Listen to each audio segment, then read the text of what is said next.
Ayan, so good day mga idol. Nandito tayo ngayon sa ating backyard. Ayan, tapos lang natin magkakain. Tapos meron tayong pupuntahan. Ayan, pupuntahan natin yung ating kaibigan na si Paring Rambo.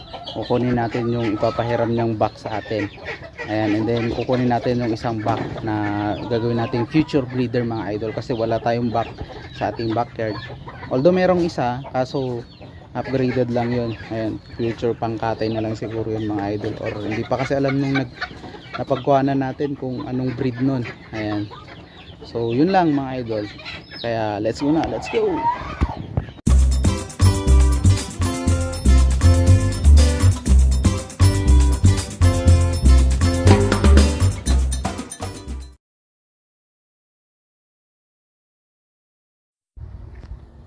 Ayan mga idol, so dito na tayo sa backyard ni Paring Rambo. Antayin lang natin siya kasi meron daw siyang pinuntahan. Ayan, ito yung mga ibon niya, parakeet, ayan, alps, may mga alps din siya mga idol. Ito for out niya ata yung mga ibon niya na parakeet. Ayan, may mga kalapati din siya mga idol. Ayan, yan natin. Ito mga kits, itong mga nandito sa taas, for out niya din to mga idol. Ayan mga. Tapos tingin tayo dito yung kukunin natin. Itong mga breeder niya naman, itong mga nandito sa baba, mga doe. Ayan, maganda, mga GG100. Ayan o, GG100 cross Spanish Giant. Ayun yung ipapahiram niya sa atin idol. Ayan, sa kabila ito mga future breeder niya din ata itong mga to mga idol eh. Yung iba kakatay niya daw. Ayan, maganda, puro itim. Ayan, tapos dito sa baba mga doe niya din, mga GG100. Ayan, mga cross sa TG Prime.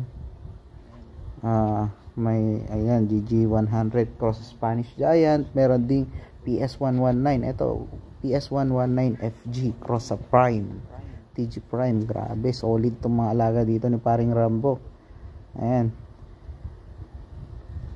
imagine ninyo, halos araw-araw nagkakatay yan, pero mga alaga niya dito solid pa din. Ito mga idol, bali dito na si Paring Rambo, binabalot niya na yung kukunin natin. Ayan. Ayan mga idol, ito na yung rabbit. Ito yung nahiram natin na back sa kanya. Tapos ito naman yung nakuha natin na back din. Let's go na. Ayan, bumili tayo ng feeds para na mga idol. Ayan mga idol, nandito na tayo. So ito na yung mga rabbit. Ayan, ibababa na natin, ilalagay na natin dun sa cages. So dito natin ilalagay yung isa. Ito lang natin. Ayan, tapos yung malaki dito din. Ayan, so dito natin ilalagay. Ayan, i-switch lang natin yung cam mga idol para makita nyo. Eto na. Ayan, so ito bata pa mga idol. Ayan, hindi pala nakafocus. Ito bata pa, pero tong isa yung pinahiram ni Paring Rambo, itong malaki talaga. Ayan, hindi ko alam kung paano tanggalin yung tali. Wait lang, hanap tayo ng pangputol. Wala. So post ko muna mga idol para matanggal ko tong tali. Ayan, post ko muna, hindi ko matanggal.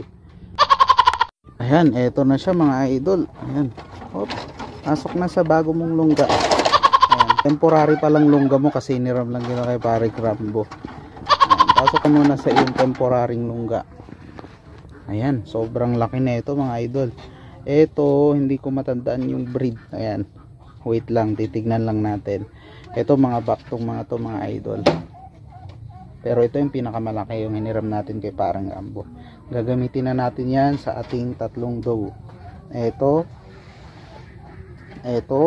tsaka ito. Ayan, itong mga to bata pa mga idol. Ayan, ito ay doe, tapos ito back, pero bata pa yung mga yan. Ito, yung isa, yung nakuha nating to, sinusubukan kong gamitin kaso bata pa mga idol. Ito, bata pa daw to. Mga nasa 5 months to mga idol. Ang breed pala na ito mga idol ay GG100. Ito, yun din. Yun ata yung tatay niya. Tapos na-cross dun sa isang nakuha namin kay Sir GB Aloha. Before, matandaan nyo pa yung previous vlog natin. Ayan. Ito naman yung anak nung nakuha ko kay Sir GB Aloha. Ayan. Pero yung sa kasamang palad, yung mismong doe, yung mother niya namatay. Buti na lang may naiwan pa siya. At doe, ayan, okay naman. So ito, ibibreed natin itong mga idol. Ayan.